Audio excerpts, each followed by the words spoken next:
Salut à tous, on se retrouve pour une nouvelle vidéo et c'est une vidéo WWE News. Donc pour la première news, on apprend que Luke Gallows et Karl Anderson ont officiellement signé chez Impact Wrestling. Donc la clause de non-compétition de 90 jours pour les catcheurs de la WWE licenciés en avril dernier arrivait à échéance le 18 juillet 2020 à minuit de heure de l'Est en Amérique du Nord.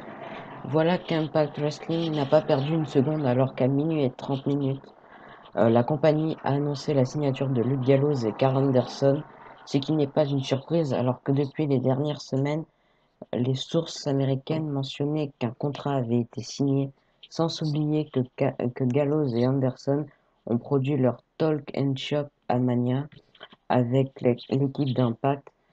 On apprend que dans cette annonce que le nouveau duo d'Impact Wrestling sera de retour dès le PPV Slammiversary qui aura lieu le 18 juillet. Vous pouvez consulter la carte de l'événement. Euh, je vous la mettrai pas, mais c'est pas grave. Pour l'instant, il est trop tôt pour savoir s'ils vont participer, s'ils vont participer à un combat, mais on peut s'imaginer qu'ils vont répondre au Open Challenge de l'équipe Rascal. Donc ça, c'était tout pour la première news. On va passer à la deuxième. Et donc la deuxième news, c'est qu'il y aura des changements de plan pour le bar fight match de Extreme Rules. La semaine dernière à SmackDown, Jeff Hardy et Sheamus avaient décidé de s'organiser un bar fight match pour Extreme Rules qui aura lieu ce dimanche le 19 juillet. Mais voilà que les choses ont changé alors que le combat aura finalement lieu la semaine prochaine le 24 juillet. En effet, nous avons appris lors de SmackDown cette semaine que Sheamus donne rendez-vous à Jeff Hardy la semaine prochaine et non à Extreme Rules. Une annonce qui a été faite après une attaque de Sheamus dans les coulisses, une décision qui va permettre d'ajouter un combat d'importance pour les ratings de SmackDown comme la carte d'Extreme Rules était déjà bien complète.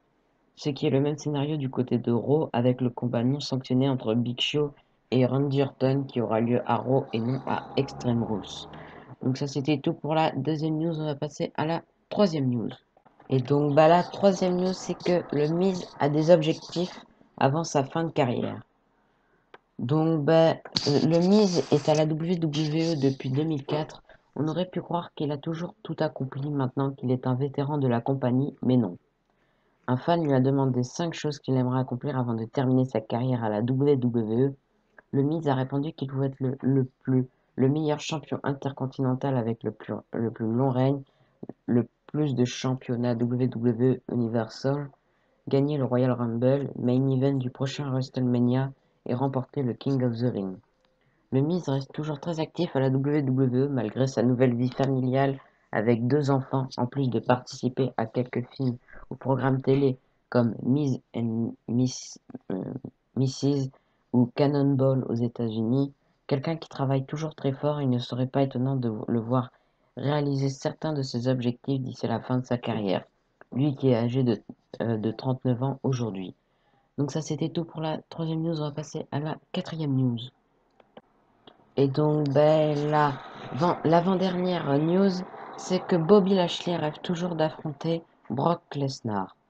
Si vous faites une recherche d'articles sur Catch News avec le nom de Bobby Lashley, vous verrez qu'à de nombreuses reprises, il a évoqué son désir d'affronter Brock Lesnar.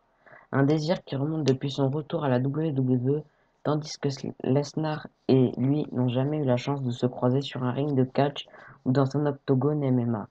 Alors que les deux ont un parcours similaire, hier Lashley célébrait son 44e anniversaire et il a déclaré sur Twitter que son souhait d'anniversaire reste toujours le même. Mon seul souhait est que Brock Lesnar puisse enfin être sur le ring avec moi. L'attente commence à être plus longue que pour Lashley. Est-ce qu'il aura vraiment la chance d'affronter la bête avant leur retraite? Donc voilà, c'était tout pour l'avant-dernière news, donc on va passer à la dernière news. Et donc là, plutôt les dernières news, donc sont en vrac un peu. Donc nouveau tour de quelques informations dans ces news en vrac. Aujourd'hui, on s'intéresse à un détail sur Vince McMahon, Apollo Crews soutenu par Paul Heyman, le fiancé de Bayley à Dynamite, le retour d'un catcheur pushé en début d'année et l'une des raisons sur lesquelles Drew McIntyre est mis over. Durant son podcast Grilling JR, le légendaire commentateur Jim Ross a dévoilé une petite information sur son ancien patron. L'une des raisons des nombreux pushs qui se font vite arrêter est due au fait que Vince McMahon se fait souvent influencer par la dernière personne à qui il parle. Ainsi, si une personne qui a une idée derrière la tête va lui parler, elle pourra lui faire changer d'avis. On comprend un peu plus pourquoi les plans changent rapidement à la WWE. En parlant de Push, lorsqu'il était encore à la tête de Raw, Paul Heyman voulait mettre plus en avant de nouveaux talents. Certains noms avaient fuité, comme celui d'Apollo Crews devenu champion des États-Unis. Ce dernier a d'ailleurs confirmé lors d'une interview accordée à Newsweek que le manager de Brock Lesnar était bien l'une des raisons de son push. Il se dit être reconnaissant pour tout ce qu'il a fait pour lui.